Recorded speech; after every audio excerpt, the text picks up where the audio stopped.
Hello everyone and welcome back to the CarPod. So today we're going to be talking about two IB classes that are both IB electives offered here at Hoover. So the first is IB Music and the second is IB Theater. So we have two of our friends here to talk with us about these classes since neither Claudia nor I take either of those classes. So if y'all want to introduce yourselves, who wants to go first? Well, since you said IB Music first, I'll go first. Hi, I'm Haley Rich. Is that it? I take IB Music. Hey, I'm Brooke Satterfield, and I take IB Theater. Okay, so do you want to tell us a little bit why y'all chose to do IB? Okay, I guess I'm going first on the questions from now on. So for me, it's 8th grade, right? And my older brother JD was taking IB, and from like my whole life I've just been following whatever he did. I only deviated from that like a little bit in freshman year, but mainly just everything. So I was like, I'm gonna take IB, but I'm gonna double check with my English teacher in 8th grade just to be sure. Just like, she's like, yeah, I think you'd be good for advanced classes. You can do either AP or IB. And, I didn't know anything about AP, so I did IB. And I also had a lot of friends that were going to do it. So, yeah, that also helped with my decision. That's basically it for me. Yeah, I had a friend that was already I think she was a junior in the IB program that I met at youth group. And we were very similar in personality. And she really explained to me how IB was really good for her because she had a more writing-based way of thinking, and IB is very heavy with writing, which is something that I enjoy, so I thought it would be something that I'd like going into, and then also because it has smaller classes and then similar people that you stick with for 4 years, which one thing that I find is cool is that even though it's the same group of people, I'm friends with people my senior year that I didn't meet until my senior year, though it's the same 80 people, which I think is kind of cool. So both Haley and Brooke are in courses and not diplomas, so they don't have EE and CAS. So do you want to tell us what classes y'all are taking since y'all aren't taking the diploma? Okay, so just since freshman year I've been always... junior and senior, what courses? For IB courses. Okay. Do you want me to go? Sure, yeah, give me examples. Okay. So my junior year, I took advanced pre-cal for my math, and then I took AP environmental science for my science, which I really enjoyed. I got a 5 on the exam. Little flex. Slay. And I thank you. And then I also, senior year for math and science, I'm taking regular calculus, and then I'm taking marine science, which I like for both. And then both years I've done advanced theater, show choir, and then class choir. So for IB classes? Yeah, for IB classes, I took IB history and IB English 11 and 12. And then IB theater. Yes, and then this year IB theater. Yep. Here we are. Okay, for me, my courses. So, junior year for my science was forensics. I really don't like science. So I was just trying to take something easy, and I really liked, I like the idea of forensics, but I kind of got never mind. No dissing. Okay. Yeah, and then math was just regular pre-cal. So I was kind of stuck in a midway point between advanced, it was kind of advanced to be in, pre-cal at that point, but I was in regular, so I was I had a lot of seniors in my class last year, and just me and 2 other juniors, and then IB English 11 and 12, IB history 11 and 12, and then this year for my science is earth and space science, and it's kind of exhausting because it's so slow. But I love weather. It's kind of random, but yeah, that's why I took that. And then my math is finite math, the easiest math I could take. I didn't even need the credit, but Miss Hamley recommended that I don't have a gap year in math from now in college. So, yeah. I talk too much. I'm sorry. And obviously you're taking IB music too. Oh, yeah. That's the reason I'm in here, yeah. Okay, so I guess we can jump right into the classes. So I guess let's start with IB music. Okay. And so, Haley, do you want to first just give us like a quick little overview of what IB music is? Mm-hmm. Like, what are you learning about? Like, in general. I got this paper in front of me. Conveniently, it says overview right there. I'm not going to read it, though. So, wait, do you want to know how the class works, first of all? Because it's kind of different. Whatever you think's important to know about. Okay. So, IB Music, it's one of those classes that never get dropped no matter how many people take it. And we have 3, including me, in there right now. The teacher is Miss Slay, and she's very, very nice. And very helpful with everything, and just like lets us know everything that's going on, and like is trying to be as thorough as possible with what we're supposed to do. We meet once a week, and this year we chose Wednesdays to meet. It's an 8th period class, so on those off days I just usually like sit in my car or just be in the band room practicing my instrument or doing homework, yeah. And then the actual class, it's different from music theory, which I think people get like mixed up, like IB music and music theory. There's like some composing we do for our assignments, and that's like the only theory knowledge you would need, and it is kind of helpful to take music theory before it because you'll know more terms when writing about music. But Miss Slay does help with that too. She like gives us assignments to practice with scholarly writing about music in like actual terms, and not just saying like, oh, there's like this little dingy noise in this song, you know. Like, we have actual terms that we get to learn, and also You okay? I just like fell in while sitting. That's impressive, actually. New record. Sorry, that was my foot sliding in Claudia's car. Okay, continue. Okay, and then since this is an IB course, it is very focused on diversity and like cultural differences and just exploring music. And on the sheet of paper I have, I guess like the course defines musicianship as compromising 3 intrinsically connected aspects. 1, knowledge and understanding of diverse musical material. 2, engage with the musical processes of exploring, experimenting, and presenting, which is just, we have a lot of assessments. And so, am I gonna have another chance to talk more in depth about, or I'm like, this isn't even an overview anymore. I'm so sorry. Okay. Yeah, but we'll talk specifically about like your IA, the exam, all that stuff. Okay. So yeah. Yeah, I won't go into that. And then 3, competency. What is this word? Competency? Yeah, competency. It's okay.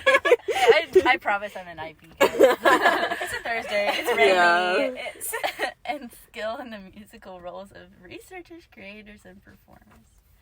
So yeah, that's my overview. Okay. Do we want to keep it on IB music or switch back and forth?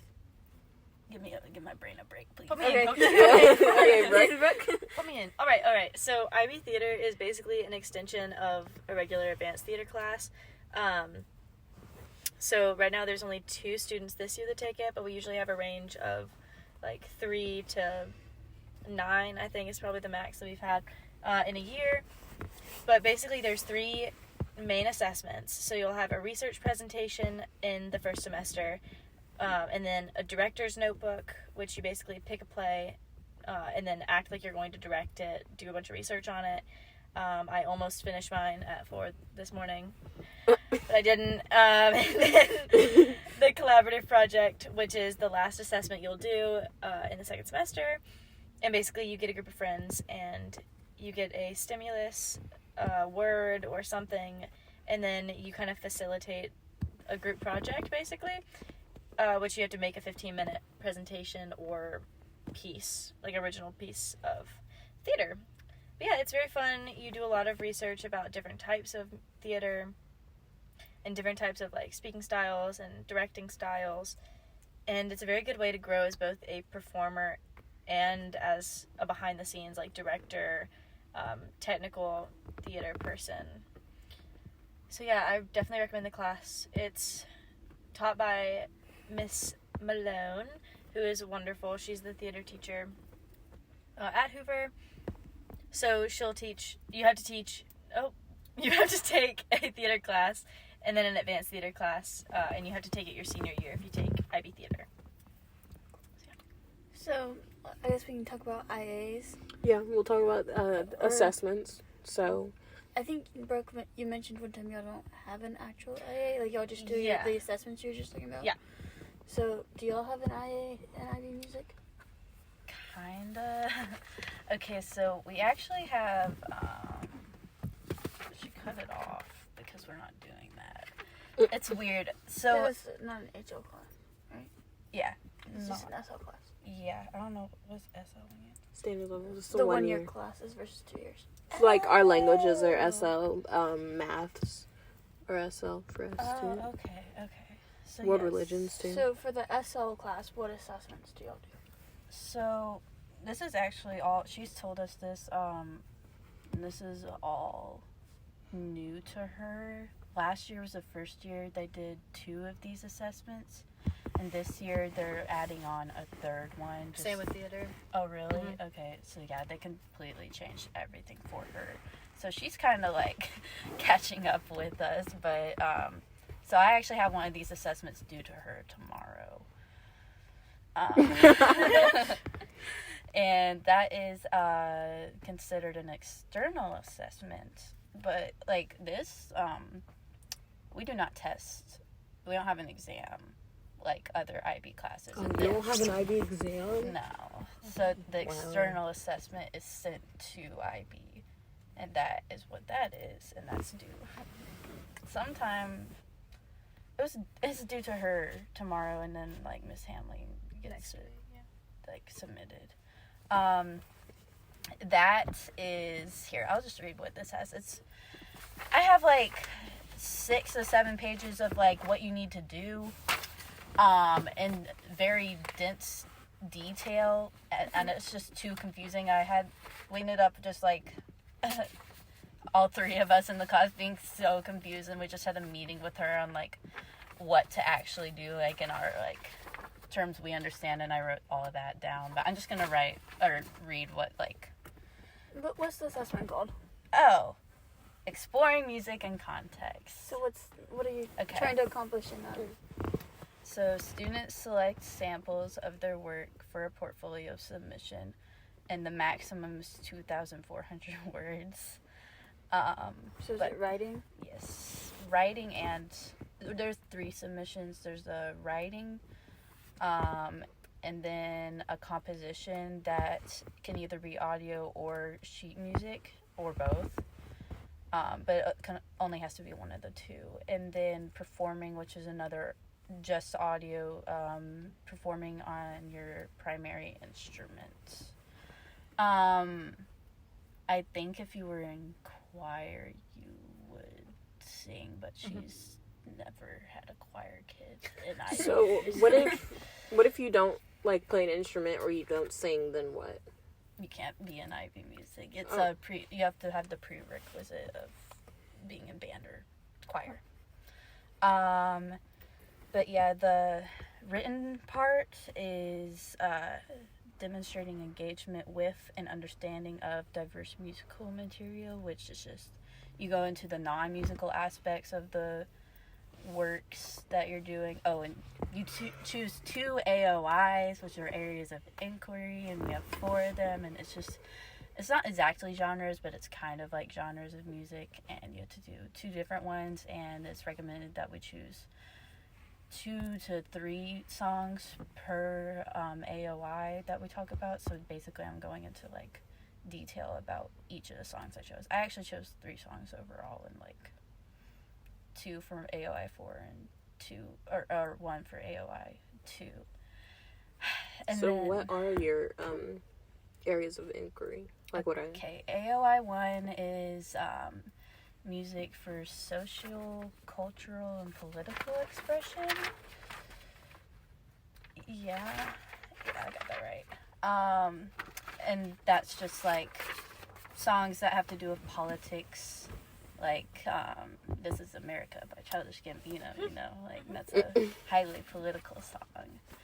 And it's explaining a message, like, the examples are protest songs, oh my god, I can't pronounce that. Liturgical, yeah. Liturgical music, and national anthems, and just cultural, like, is that what liturgical is, like the cultural, like Liturgical is church stuff. Liturgy. Yeah. Oh, then that's not what it was. Like, we listened to for just one of our assignments, like, Native American, like, throat music. Yeah. Yeah, that's a thing. Yeah.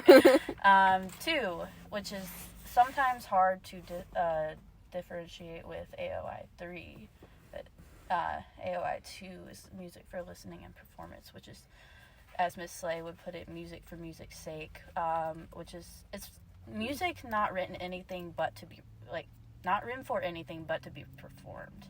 So like what we play for band. Yes, band would be a good example, unless it was a song written for Another purpose. yeah, like a That musical. just Like when we play like pop songs in marching band, that's not.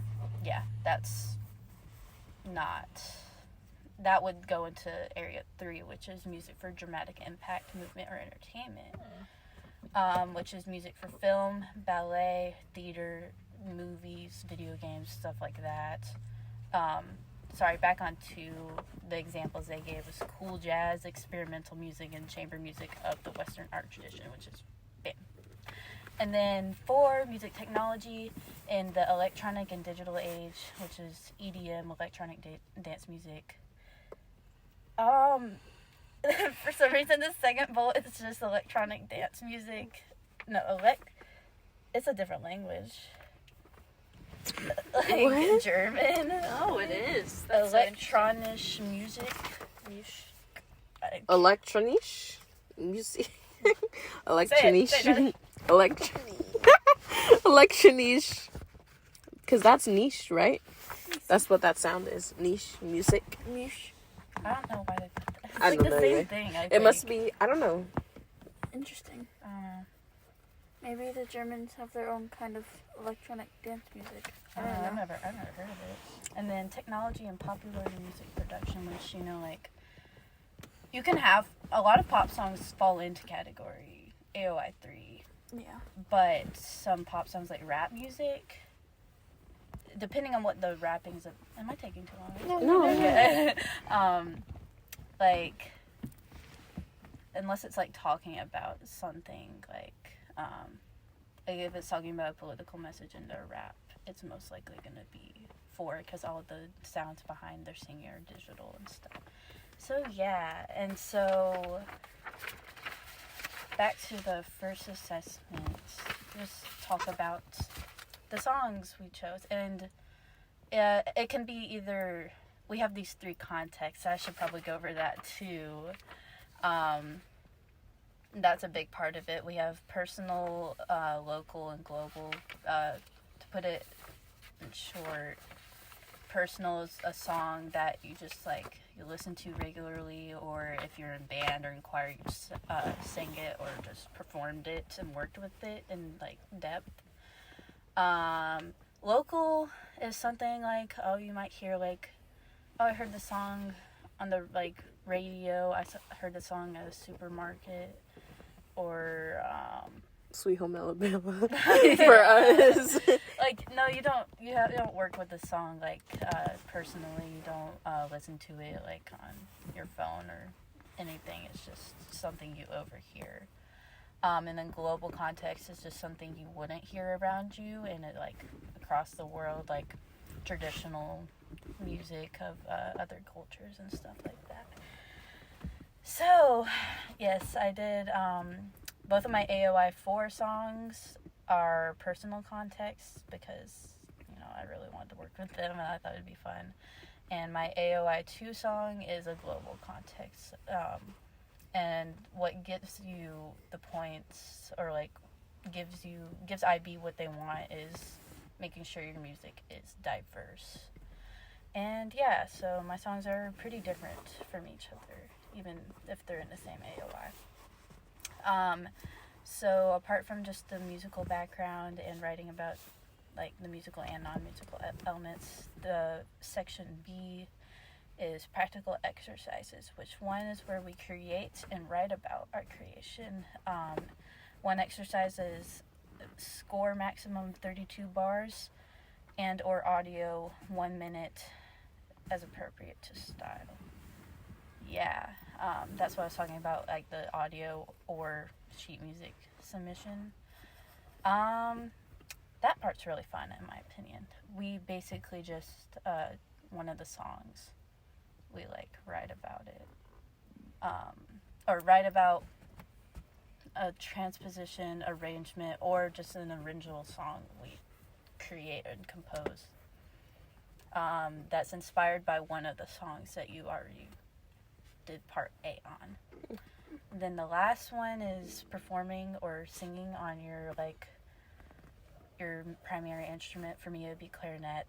An adaptation of music from a local or global context, and that the reason it's saying that is because you can't really do like a personal context, because like band, you've already worked with that song before. You gotta adapt something just that you like are not familiar with, and that's what they want you to do, so you can like work with it. And yeah, and I think you write about that as well, like your process of adapting it, what you had to go through for that. So yeah, this one's really long and it's a lot, but Miss Slay is like, she's super like there for you. And like, well, like you can ask her the same question a million times, she'll answer it because she knows it's confusing, and like I'm sure what I just said was a lot for y'all, like, and that's just the basic stuff. So yeah, that's the first assessment. You have 2 more assessments? Yep. Oh my goodness. I thought that was 3 separate ones. Okay, wait. So you're writing all about that in one essay, kind of a thing. Yeah.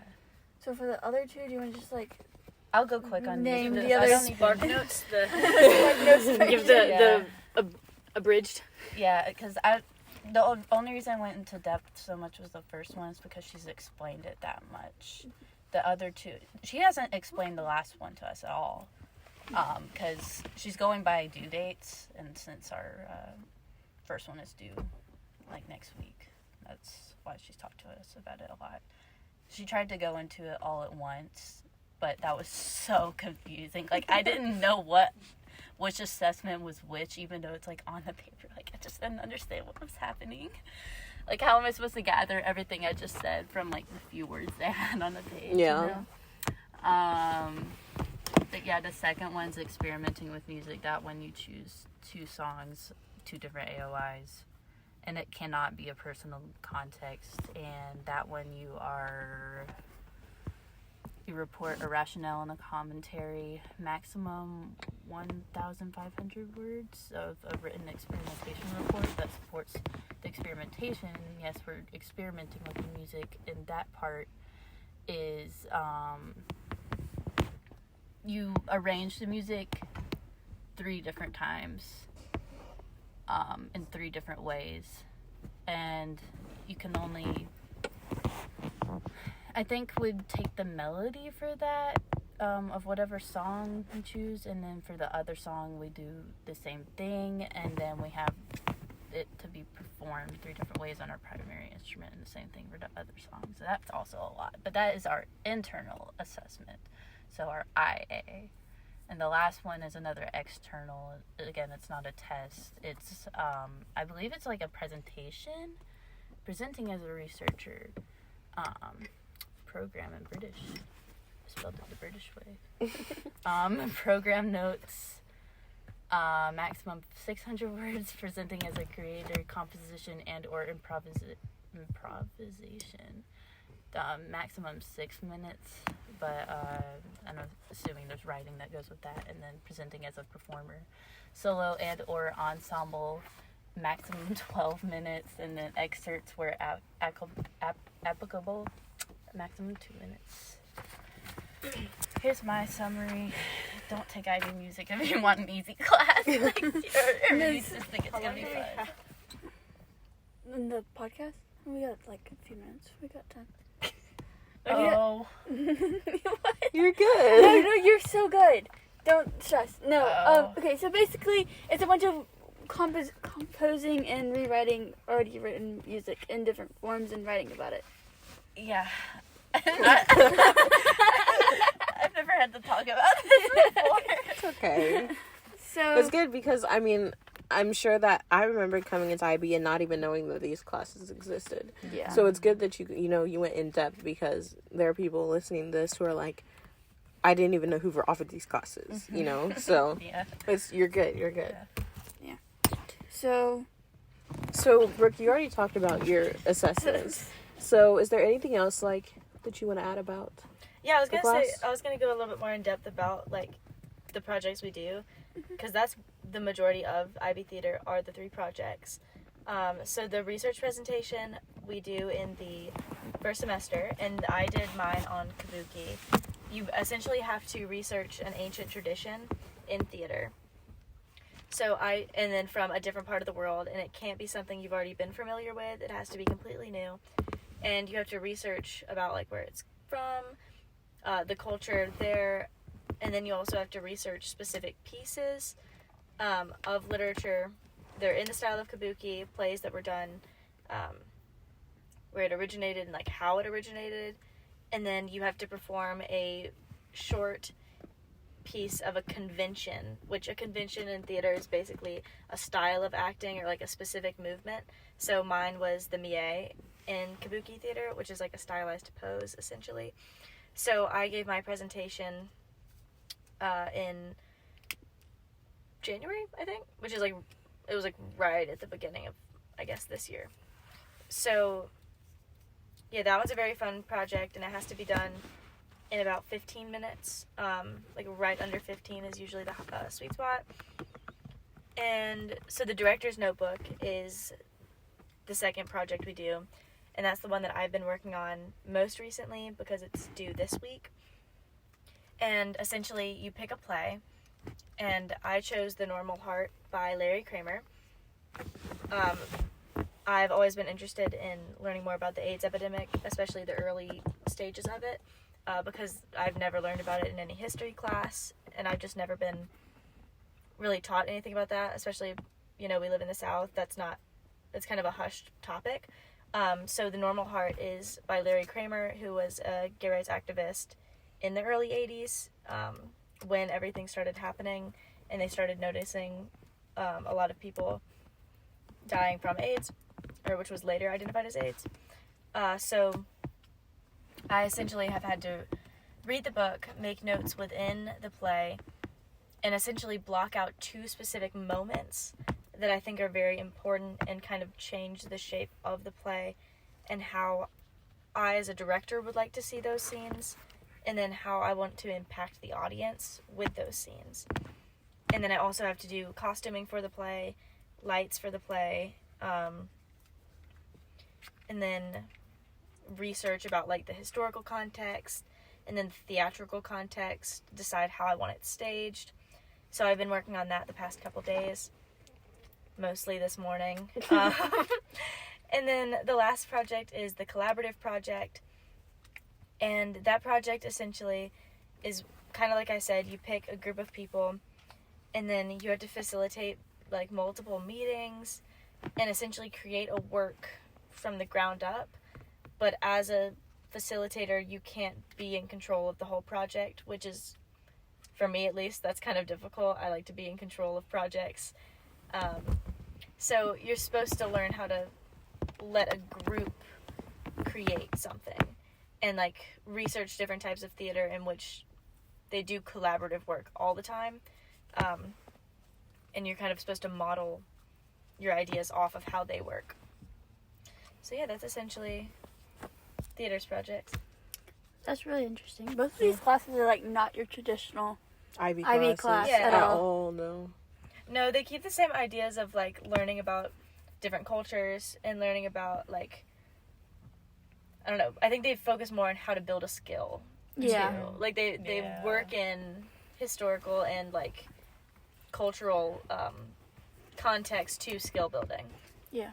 Which I think is really neat, especially if you're in music, like choir, band, or if you're in theater, and you also want to do IB. It's a nice way to get an IB credit, but also enjoy what you're doing, or like learn more about something you love doing. Because like even for me, even times that I've been frustrated with like doing a project, by the end of it, it's very rewarding because I see how much I've learned about the directing process, or how much I've learned from my research, especially like into kabuki in Japan. It was really, really interesting to learn all that I did and to kind of practice different movements that I'm not usually used to. Yeah, that's cool. So, do y'all have any tips, like, for anybody who might be thinking about taking either IB music or IB theater? Stay ahead on your assignments. I would definitely say that some of the assignments look like they would not take very long, but they do take a long time. They take a lot longer than you think they do. The director's notebook is about 20 pages long. So don't attempt to do that the night before. You'll be tired the next morning. But you'll learn a lot, and it'll be a really cool experience. So just start early on your work. But I definitely recommend taking it, because it's a super duper cool course. I would just say definitely when you get the assignment, go ahead and start brainstorming of what you want to do, and like work on it incrementally. Yeah, that's my main thing. Since it's a 1 day a week class, don't forget it's there, and like, I guess it's really hypocritical. I don't do it. Use your free time that last period of the day, when you don't have the class gives you, and also just like do every single assignment that you get in there, and it's not a lot of assignments. She's very focused on these big assessments mostly. The reason she gives you assignments is to help you practice with what you're going to be working with in the assessments. So do the assignments. She's giving them to you not for busy work, but for like what is to come. So, yeah. Y'all have any closing thoughts really quick? You don't have to, but IB super cool. And even if you don't take an IB elective, definitely do IB. You meet a lot of cool people. And if you do diploma, you get to do something cool like a podcast. And if you don't, you get to be on a podcast. Yeah, you win either way. Definitely do IB. Super fun. Yeah, do IB. Yeah, it just feel like it's expanded my brain a lot, and like You added a few wrinkles, you know. Yeah. It just goes so much more in depth with what you're learning than any other class that Hooper would. So. And it's made me such a better writer. Mm-hmm. Like, Oh yeah.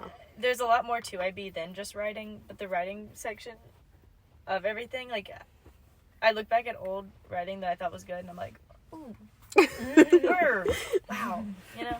Mm-hmm. Yeah, so you'll be better. Mm-hmm. I agree. Yeah. Okay, well then, thank y'all so much for helping us with this. Thank you for talking to us about these classes. This was a very interesting conversation because honestly, I knew nothing about either of these classes before really this moment right now. So, thank y'all again, and thank you everyone for listening. So, what emoji should they comment if they're watching on YouTube? If you're watching on YouTube, you should comment the mask and the music note. Oh, Yeah. that's Like smart. the theater masks. Yeah. That And makes then the sense. music note. I was just gonna say something random. I'm sorry. It's okay. The little, like, the red face little devil guy. I The think he's funny. I think he's funny. Or the moon. You should do, Okay, we need more. you should do the ghost. Let's stick with 'cause the it's mask cute. or the Or the music No. note. Or what Yeah. did you say, Haley? The ghost, because it's cute. ghost. Or the ghost. Yeah. Just comment one of those emojis. Yeah. Little heart One of hands. the the heart. The heart hands. Oh, Yeah. yeah. If your iPhone's updated. Oh my goodness. Smash that like button. Oh yes. Like and Smash, subscribe. Like Yeah. and subscribe. Please. I didn't know this was on YouTube. I didn't Yeah. either. I think I listened to his first one because it was on that website. It was sorry. This is It free was, promo. yeah, it was on the website that Mr. Lockamy posted, and then like the audio quality was like really low, and I had Incredible. to It was I had to turn up my. It's way better on YouTube. Oh, though. it is? Yes. We Okay. fixed the problems. We've worked out the kinks. Yes. It's better now. See, I watched the first episode and I was like, oh my gosh, guys, I want to be on that so bad. And then I got the invite and I was like, it's a dream to be here. I'm really happy. Oh, guys. thank you so I'm much. happy. I'm glad it's on YouTube. It's more accessible to the world. Yeah, Exactly. exactly. Everybody should do it. I'll give a thumbs up. I'll ring the bell. I'll do everything. Yeah, Exactly, I yes. appreciate that. I really appreciate that. Thank y'all again so much for helping us, and thank you everyone again for watching, listening to this, and we'll see y'all in the next video.